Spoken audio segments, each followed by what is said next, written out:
Bismillahirrahmanirrahim. Assalamualaikum warahmatullahi wabarakatuh. Eh, Pertama-tama puji syukur kehadirat Allah Subhanahu wa taala yang telah memberikan rahmat serta hidayahnya sehingga pada kesempatan kali ini kami dari kelompok 2 dapat membawakan sebuah materi yang berjudul Hakikat Iptek dalam Pandangan Islam. Tak lupa pula kita kirimkan salam serta salawat kepada junjungan kita Nabiullah Muhammad SAW. Allahumma salli ala sayyidina Muhammad wa ala ali sayyidina Muhammad. Beliau merupakan patron sejati yang membawa kita dari alam kegelapan menuju alam yang terang benderang. Baik teman-teman, pada yang sempat saya sampaikan tadi bahwasannya saya dari kelompok 2 bersama teman-teman saya. Perkenalkan, nama saya Muhammad Fajrul Ramadan dengan NIM 23022 1014. Kemudian ada teman-teman saya. Saya Delia Septeniaras dengan NIM 230211028. Perkenalkan, nama saya Indah dengan NIM 230221016. Selanjutnya kami akan memaparkan terkait tentang hakikat iptek dalam pandangan Islam itu sendiri. Pengertian IPTEX. IPTEX adalah singkatan dari ilmu pengetahuan dan teknologi, yaitu sumber informasi yang dapat meningkatkan pengetahuan ataupun wawasan seseorang di bidang teknologi.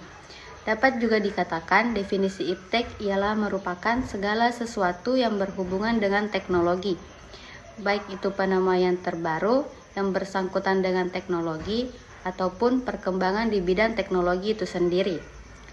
Ilmu adalah pengetahuan yang sudah diklasifikasi, diorganisasi, disistematisasi, dan interpretasi, menghasilkan kebenaran objektif, sudah diuji kebenarannya, dan dapat diuji ulang secara ilmiah. Secara etimologis, kata ilmu berarti kejelasan. Karena itu, segala yang berbentuk dari akar, katanya mempunyai ciri kejelasan. Kata ilmu dengan berbagai bentuknya terulang 840 kali dalam Al-Quran. Kata ini digunakan dalam arti proses pencapaian pengetahuan dan objek pengetahuan. Imam Al-Ghazali juga mengatakan barang siapa yang berilmu akan dapat membimbing dirinya sendiri dan memanfaatkan ilmunya bagi orang lain, bagaikan matahari. Selain menyinari dirinya, juga menerangi orang lain. Dia bagaikan minyak kasturi yang harum dan menyebarkan pesona keharumannya kepada orang yang berpapasan dengannya. Yang kedua, hubungan antara ilmu, agama, dan budaya dalam perspektif Islam. Ilmu menurut S. Horberny merupakan suatu pengetahuan yang terorganisir yang didasarkan pada observasi. Sedangkan menurut KBBI, ilmu memiliki dua pengertian. Yang pertama, sebagai pengetahuan tentang suatu bidang yang tersusun berdasarkan metode-metode tertentu. Yang kedua, sebagai pengetahuan atau kepandaian tentang duniawi, akhirat, lahir, dan batin. Sedangkan agama menurut Quraisy Shihab merupakan suatu hal yang bersifat khusus, sangat pribadi, sumbernya adalah dari jiwa seseorang dan mustahil bagi orang lain memberi petunjuk apabila jiwa sendiri tidak memberitahuinya. Memperhatikan pendapat ini tergambar jelas bahwasanya agama adalah keyakinan dan bersemayam di dalam jiwa. Bahkan batin atau jiwa mampu merasakan kebenaran di dalamnya. Budaya menurut KBBI merupakan suatu pikiran, akal, budi, hasil, adat istiadat ataupun sesuatu yang menjadi kebiasaan yang sukar diubah. Budaya adalah suatu cara hidup yang berkembang dan yang dimiliki oleh sebuah kelompok, oleh suatu kelompok orang dan diwarisi dari generasi ke generasi. Terus hubungannya dalam perspektif Islam itu bagaimana? Jadi ilmu, agama, budaya merupakan 3 komponen fundamental yang saling berkaitan dan tidak dapat dipisahkan dalam kehidupan manusia. Islam tidak memisahkan antara ilmu dunia dan ilmu akhirat. Selain itu, integritas keduanya antara dunia dan akhirat dalam ilmu, pandangannya itu sebagai sarana dan memahami ciptaan Allah, meningkatkan kualitas hidup serta memperkuat iman dan ketakwaan. Agama dalam Islam berfungsi sebagai pedoman hidup yang mengatur seluruh aspek kehidupan manusia, termasuk dalam penggunaan dan pengembangan ilmu. Agama memberikan landasan moral, spiritual agar ilmu tidak disalahgunakan, melainkan digunakan sebagai arah kemaslahatan umat. Sementara itu, budaya dalam Islam diposisikan sebagai ekspresi dari nilai-nilai masyarakat yang dapat berkembang seiring dengan zaman, selain tidak bertentangan dengan prinsip-prinsip syariat Islam. Islam mendorong integritas antara ketiganya, ilmu yang berlandaskan agama dan ekspresinya melalui budaya yang akan menghasilkan peradaban yang adil, beradab, dan berkemajuan.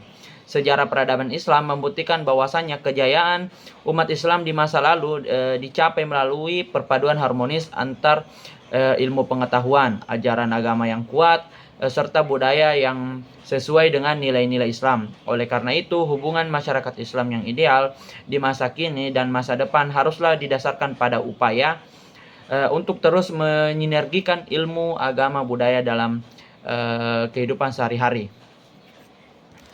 Pandangan Islam terhadap hukum sunnatullah atau biasa disebut dengan kausalitas. Nah, hukum kausalitas ini merupakan hukum keniscayaan bagi alam semesta dan merupakan fitrah manusia untuk memahaminya bahwa setiap akibat dan peristiwa itu merupakan hasil dari sebuah sebab. Akan tetapi, secara keilmuan, hukum kausalitas dicetuskan oleh Aristoteles yang hidup sekitar 350 sebelum Masehi.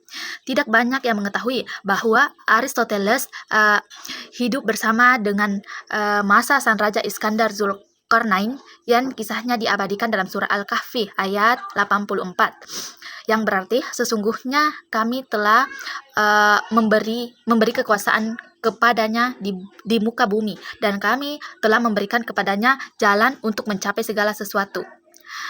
Nah, kata sebab yang berarti jalan atau proses seorang Iskandar Zulkarnain ini merupakan tanda kekuasaan Allah yang tertulis secara tekstual dalam Al-Quran, sedangkan kisah Raja Iskandar Zulkarnain merupakan ayat-ayat kauniyah bagi manusia. Nah, salah satu contoh perincian yang mengacu pada kitab Fath Ar-Rahman, yaitu pada Quran surah Al-Baqarah ayat 166. A'udzu billahi minasyaitonir rajim. Bismillahirrahmanirrahim. Istabarral ladzina tubi'u minal ladzina taba'u wara'ul azab wa taqatta'at bihimul asbab, yang artinya yaitu ketika orang-orang yang diikuti terlepas tangan dari orang-orang yang mengikuti dan mereka melihat azab, dan ketika segala hubungan antara mereka terputus.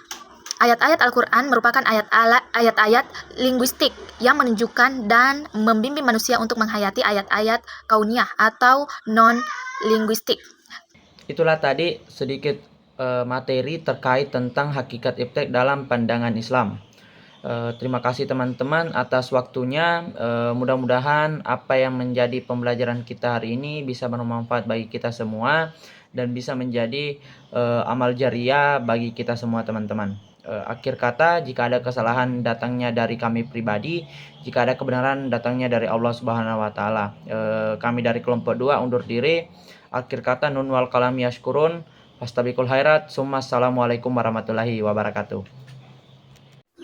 Baru lulus SMA, punya mimpi besar, waktunya kamu melangkah ke dunia kampus yang mengubah jalan hidupmu. Jangan hanya jadi penonton, jadilah pelaku. Bersama kami, wujudkan masa depan yang gemilang. Ayo, daftarkan dirimu di Universitas Muhammadiyah Sinjai, di mana ilmu, inovasi, dan karakter dibentuk untuk menjadi pemimpin di masa depan.